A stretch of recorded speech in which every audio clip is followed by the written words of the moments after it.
Professor brutally mocks Caroline Levitt. Her stunning response leaves all speechless. The lecture hall was crammed, every seat taken, a few students leaning against the walls. It was Wednesday afternoon political science class, buzzing with anticipation. Not for the textbook, but for Professor James Hartley. A seasoned scholar with a sharp tongue, he was famous for his flair and his loud contempt for conservatives, turning lectures into a stage for bold, biting statements. He swept in, rumpled blazer and all, glasses low on his nose, a smirk spelling trouble. No hellos, just a loud thud as his books hit the desk, snapping kids off their phones. "All right, folk," he said, voice carrying, "today's about how politics shapes us or drags us back." That last word lingered, his smirk sharpening, like he'd already spotted his mark. Whispers hummed. Drama was in the air. Professor Hartley paced the front, hands waving like he was conducting an orchestra. He fiddled with a piece of chalk, spinning it between his fingers, then froze mid-step. His sharp eyes landed on a familiar face in the middle rows. Caroline Levitt. She wasn't your average student. Blonde hair tied back neat, eyes bright and steady, she was a rising star in the conservative world. A name even the politically clueless had heard a few times. Her being in this class wasn't just curious, it was electric. A couple of students whispered to each other, sneaking glances her way, wondering how the loudmouth prof would handle someone like her. Hartley's lips curled into a mocking grin, the kind that screamed an attack was coming. He tilted his head, pushed his glasses up, and said, his tone soft but dripping with sarcasm, "Well, well, Miss Levitt, what an honor. It's not every day we get someone with such a unique perspective in here." He let unique hang there, a jab dressed up as a compliment. A few students chuckled, but the laughs died quick when they saw he wasn't done. "How about you enlighten us? What's it like building a career on, let's call them, alternative facts? Pretty funny gig, huh?" The room got awkward fast. Some kids ducked their heads, pretending to scribble notes to dodge his gaze. Others flicked their eyes toward Caroline, waiting for her move. She sat there mid-row, hands resting lightly on the desk, cool as ice. She'd heard this kind of dig 100 times, on social media, in the press, from haters aplenty. But today, in this room, it hit harder, sharper, like a knife aimed straight at her pride. Hartley, seeing no reaction yet, pushed harder. "I mean, come on, the stuff you peddle, it's dangerous. Glorifying old-school values, refusing to keep up with the times. That's backward, even toxic. And yet you spin it like some noble cause. Tell me, Caroline, do you actually buy the crap you say, or is it just a show for the cameras?" Dead silence. The jab wasn't veiled anymore. It was raw, cutting, meant to humiliate her in front of dozens of staring eyes. A few students looked away, too uncomfortable to watch. Others perked up, wide-eyed, sensing this was about to blow up into something big. Caroline took a deep breath, her hands clenching the desk for a split second before relaxing. Then she stood up, slow and steady, no rush, no anger. If anything showed on her face, it was confidence, a calm so icy it made a couple kids shiver without knowing why. She tilted her head just a bit, like she was picking her words carefully. Then she spoke, voice even but packing a punch. "Professor Hartley, I get that you've got strong opinions, and I respect your right to say them. That's what real debate's about, hearing out different views, not shutting them down." Hartley raised an eyebrow, clearly unimpressed, but there was a flicker of curiosity in his eyes. Caroline kept going, her voice steady and loud enough to fill the room. "I grew up in a working-class family. My folks didn't have much, just calloused hands and a rock-solid faith in God. They taught me hard work, trusting in the Lord, and loving this country aren't just slogans. They're real values, the kind that shape lives, not with fancy talk, but with sweat and tears." A quiet ripple of murmurs spread through the students. Some nodded, like her words hit home. Memories of moms dragging them to church, dads working late to pay the bills. She didn't stop. "The people I stand up for aren't crazies like you seem to think. They're regular Americans. Folks who believe in the Constitution, in owning up to your responsibilities, in the idea that God put us here for a reason. They want to speak their truth without getting laughed at, especially in a classroom like this, where we're supposed to be learning, not getting trashed." Her words weren't a desperate yell. They were sharp, calm, and so damn convincing that a few students sat up straighter, eyes lighting up like they'd just gotten it. Hartley crossed his arms, his gaze still hard, but the corner of his mouth twitched, a first hint of unease. "Nice performance, Miss Levitt," he said, still smirking, but less sure. "But pretty words don't change facts. The world's moving forward, like it or not.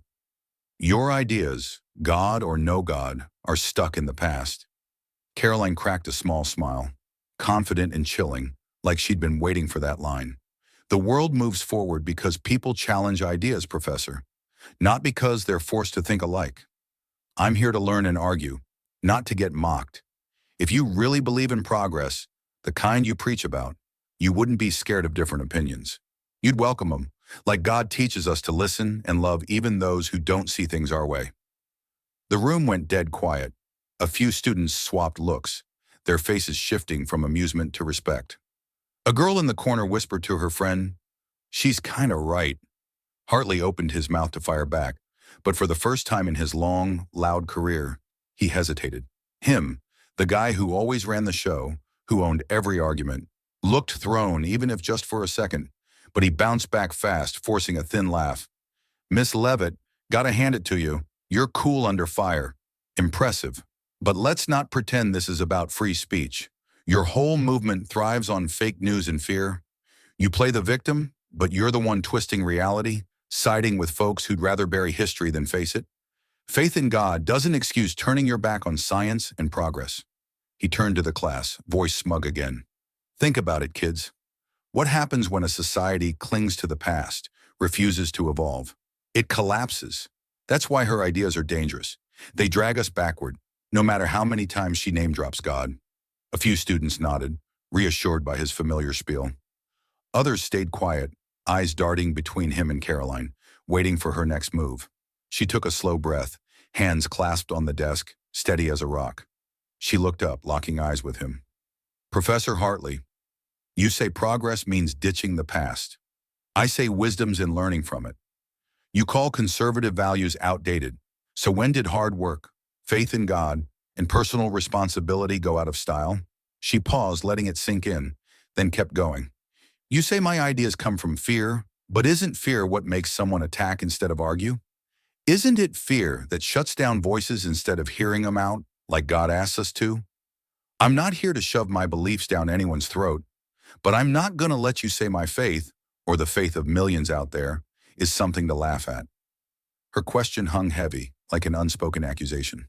A few students shifted in their seats, realizing the backward one here wasn't the one taking the hits. Hartley cleared his throat, trying to play it cool. "Let's not get dramatic, Miss Levitt. Nobody's silencing you. You talk, I push back. That's education. I don't care if you bring up God or whatever. Your ideas just don't hold up." Caroline's smile didn't budge, calm but loaded. "Exactly, Professor. But instead of pushing back, you mocked me. Instead of debating, you humiliated. That's not education. That's bullying. And you know it, or you wouldn't be trying to steer this off track right now." Murmurs rippled through the room. A couple students swapped glances, like they'd just clocked something huge.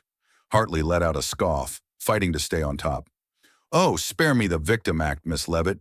Your movement's built on exclusion, on rejecting anyone who thinks different, on trashing progress. You want free speech, but only when it fits your script. Your faith might comfort you, but it doesn't justify dragging us back to the Dark Ages." Caroline nodded slow, like she'd seen that coming. "Funny you say that, 'cause right now I'm the only one getting insulted here. I haven't called you out, haven't laughed at your beliefs, whatever they are. I've answered with reason, and you still say I'm silencing folks. Don't you see the irony?" The class went stone-cold silent. Hartley's jaw tightened, his usual tricks, sarcasm, jabs, crashing and burning. Caroline wasn't rattled, wasn't defensive. She was calm, logical, and worst of all for him, she made sense. The tension thickened, the kind that made even the kids who'd laughed earlier sit up straight. Hartley forced a chuckle, turning to the class. "Gotta give Miss Levitt credit. She's a slick talker. Almost sounds reasonable. But here's the thing, folks. Talk isn't truth. Her crowd, the people she's so proud of, have they ever fought for everyone's rights or just for folks who look and think like them? Last I checked, conservatives have a long rap sheet of policies that screw over the little guy." He crossed his arms, smug as hell, sure this was the knockout blow. A few students nodded, a murmur of agreement popping up in the back. But Caroline didn't flinch. She let the silence stretch, her eyes sharp but steady. Then she spoke. "You're asking if I believe in freedom for everyone? Damn right I do, Professor. But the real question is, do you? You preach inclusion, but you mock anyone who doesn't toe your line.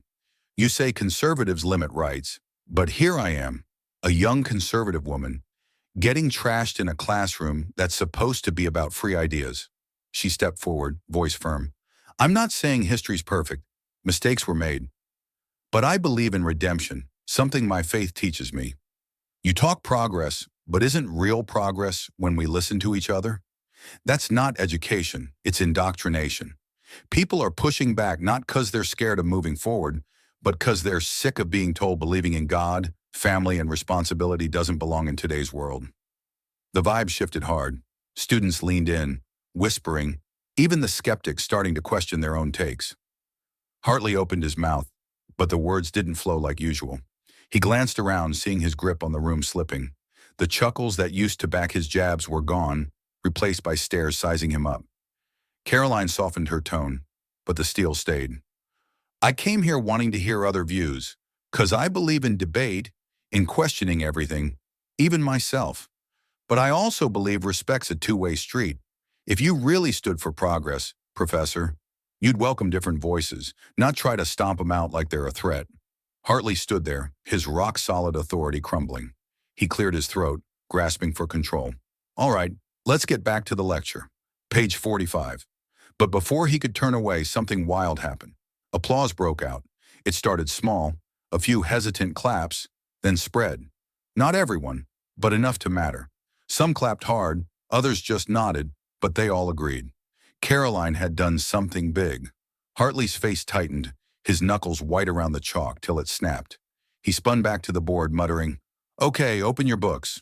But everybody knew. The game had changed. Caroline sat down, no gloating, just a quiet smile. She didn't need to win the fight. She'd done more. She'd made them think. When class ended, she walked out, head high, no looking back. Her words about faith, freedom, guts, stuck deep, louder than any cheap shot. Days later, kids still buzzed about it. Some who'd laughed with Hartley started wondering if they'd missed something big. The quiet ones who'd stayed scared found a spark of courage.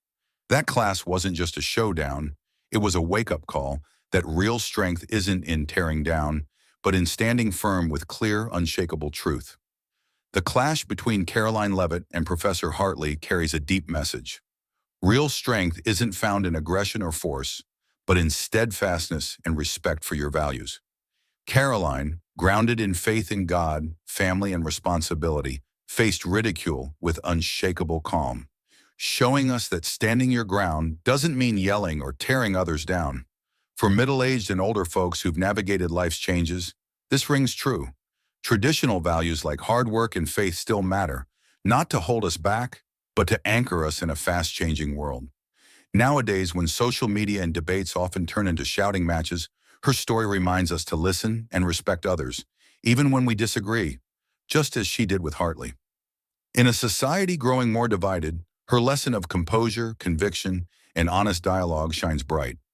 As the room emptied that day, the real takeaway lingered, not in who won, but in what lasted. A call to live with purpose and peace, no matter how many years we've seen. Caroline didn't just leave a mark on the class. She offered timeless wisdom for cutting through life's noise with dignity and faith.